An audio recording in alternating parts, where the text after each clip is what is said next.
देखिए कह रहे हैं अपॉन 2016 का upon signal of starting the race athlete start from rest with a constant acceleration of 8 meter per second square. The same time, a cyclist traveling with a constant speed of 72 km per hour passes the athlete. How far beyond the starting point will the athlete overtake the cycle, and what will be the speed of the athlete at the time when it overtake the cyclist respectively? तो बच्चों बड़ा अच्छा question है। यहाँ आप देखो कि इन problems को हम कहते हैं ओवरटेक प्रॉब्लम। ठीक है, जहाँ भी overtake problem, initial velocity of course starting from rest zero दी हुई है, कांस्टेंट एक्सेलरेशन है जो 8 मीटर पर सेकेंड है, और वेलोसिटी दी हुई है 72 किलोमीटर पर आवर। तो पहले तो उसे मीटर पर सेकेंड में कन्वर्ट कर लें, 20 हो जाएगी। बेटा इस टाइप के सवाल पेपर में लाजमी आते हैं, और इसको मैं याद रखाता हूँ ओवरटेक प्रॉब्लम के नाम से। इसके लिए एक बस आसान सा मैजिकल फार्मूला में याद रखें, 2v² अपॉन ए।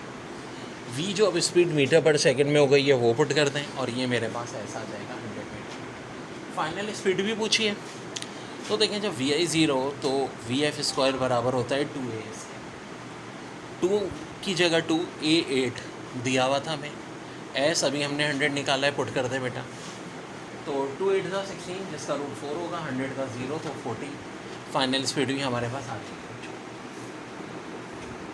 देखें बहुत ही अच्छा क्वेश्चन है। Vehicle start at certain speed of 60 kilometre per hour round a circle of radius 100 metre, find is acceleration. अब मेरे भाई बात यह है कि किलोमीटर पर आवर को जब मीटर पर सेकंड में कन्वर्ट करेंगे तो ये आएगा। भाई फार्मूला क्या होता है, v² अपॉन आर, और 50 है अपॉन 3 आ जाएगी हमारी स्पीड, यानी 60 किलोमीटर पर आवर मीटर पर सेकंड में हो जाएगा 50 अपॉन 3। 50 का स्क्वायर 25 और 3 का 9। अब देखो ये 2 0 कट जाएंगे, 25 को 9 से डिवाइड करना है। अब देखो 9 2 सा 18 होता है, 9 3 सा 27 होता है। आंसर 2 पॉइंट समथिंग होना चाहिए, जो कि ऑप्शन बी है आपका। ठीक है, तो ऑप्शन बिल्कुल ऐसे देते हैं तो आंसर ये आ जाएगा आपका। ठीक है भाई, तो बहुत ही आसान था। ठीक है,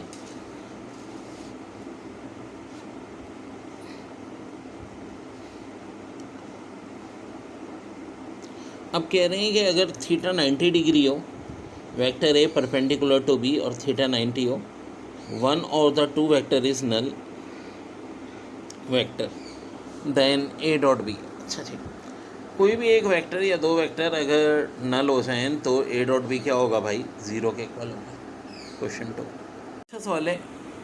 मैं 80 kg runs a hill through a height of 4 meter in 3 seconds.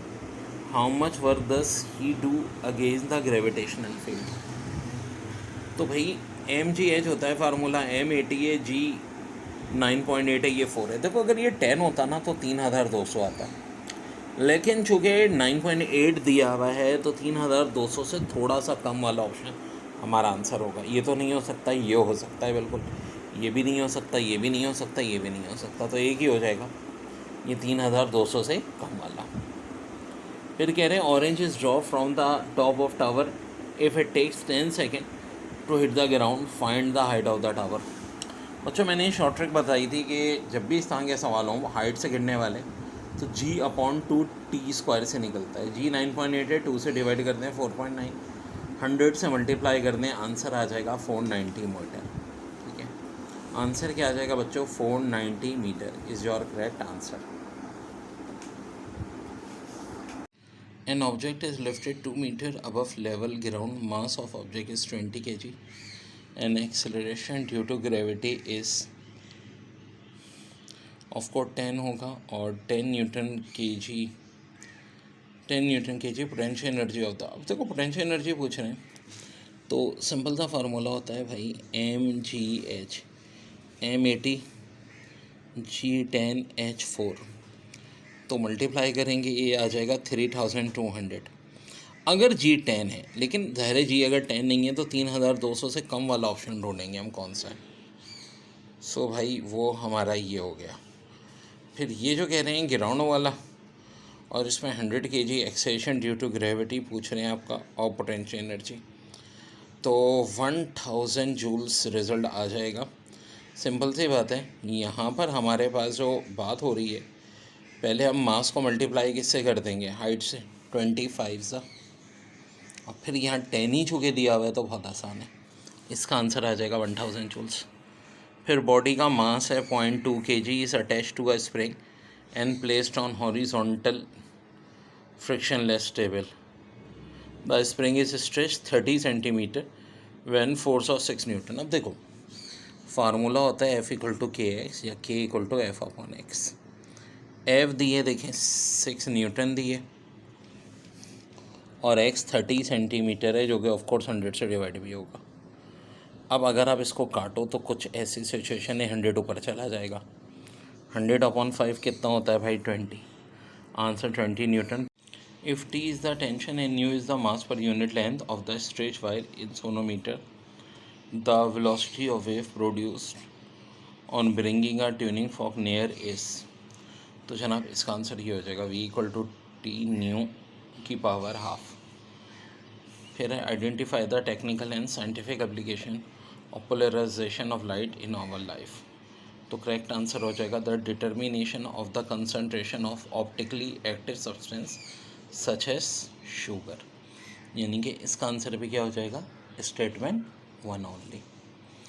फिर है इन SI system of unit the unit of power is, तो मेरे भाई पावर वॉट होता है।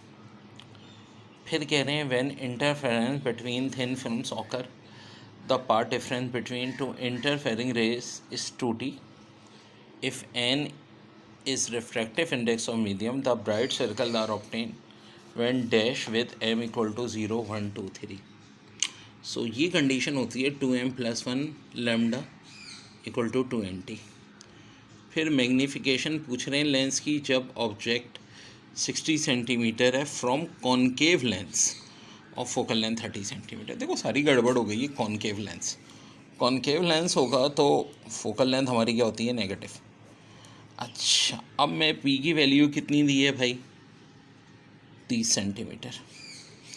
F कितनी दी है, मतलब कि 60 सेंटीमीटर है। F जो है ये -30 हो जाएगी। अच्छा, नीचे भी जब हम करेंगे ना 60 - -30, तो ये तो 90 हो गई। 90 जब 30 से कटा तो कितना आया भाई, नीचे 3 आया, मज़ीद 60 से कटा -20 आया। तो मैग्नीफिकेशन होती है Q/F P। Q/P तो Q -20 है, P आपका 60 है, 1/3 आ जाएगी। जी हाँ बिल्कुल जनाब। देखिए बड़ा अच्छा है। If T is the temperature of the hot body and T is the temperature of the cold body, the efficiency of Carnot engine, तो ऑफ कोर्स 1 - T2/T1 हो जाएगी। फिर कह रहे हैं N astronomical telescope is constructed using concave objective lens and convex lens on Fahrenheit scale.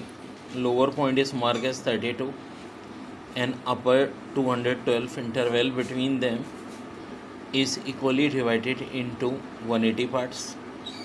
What is the volume occupied by gram mole of gas at 0 degree and pressure of 1 atmosphere? तो देखो यार ये तो बड़ी आसान सी बात है, फ़ौरन आपको बता देना चाहिए कि 22.4 होगी।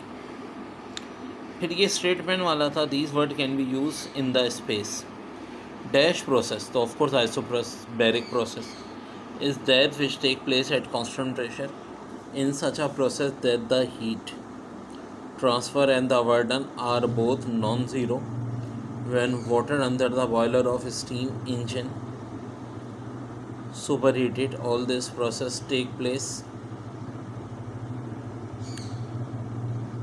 isobarically. Such process play an important role in mechanical engineering and also in chemistry. इसमें कह रहे हैं कि चार्ज क्या होगा, तो मेरे भाई ये देखो ये 6 ये 12, इनका हम जब इक्विवेलेंट निकालेंगे 4 आएगा। 4 को 180 से मल्टीप्लाई करें 720, ज़ाहिर है दोनों चार्जेस सेम होंगे, option D is over answer. फिर 4 resistance of 10 ohm are connected in electric in series, their combined effect is equivalent. तो भाई 10 को 4 से मल्टीप्लाई करते हैं, आंसर हो जाएगा 40। देखिए 2016 का पेपर ऐसा आसान आया है। Study current of 5 ampere is drawn from an electric source working at a voltage of 100 volt, the power consumed. तो 100 को 5 से मल्टीप्लाई करते हैं, 500। The magnetic field of induction B is measured in the unit which are equivalent to. तो option A होगा newton per coulomb into metre per second, और C हो जाएगा न्यूटन ऊपर एम्पियर इंटू मीटर। तो आंसर हो जाएगा बोथ ए एंड सी, ठीक है। क्योंकि देखो newton per coulomb into metre per second और न्यूटन एम्पियर इंटू मीटर, ठीक है, दोनों यूनिट्स होंगे। तो आंसर हो जाएगा A and C. Resistance of a wire W होती है if you increase the length of the wire such that it length double the stage we have resistivity. तो रेजिस्टेंस डबल होने पे रेजिस्टेंस 4 टाइम होगी, 2 का square. Short trick बताई थी मैंने क्लास में। In modulus signal frequency represented by FM carrier FC minus FM, the ground level of hydrogen has energy value is minus 13.6 electron volt, ठीक है जी।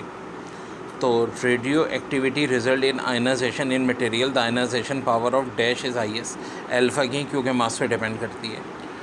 During the process of nucleus disintegration when beta emission occurs, atomic number of the change by, atomic number 1 unit से होता है, mass change bye 0। तो answer हो जाएगा B. Which of following waves are electromagnetic waves. तो alpha beta में से सिर्फ of course X-ray. The spectral series of hydrogen atom that's lines in ultraviolet, तो ये एम लाइमन सीरीज। फिर relation in X-ray in atomic layer of crystal with spacing D among the crystal.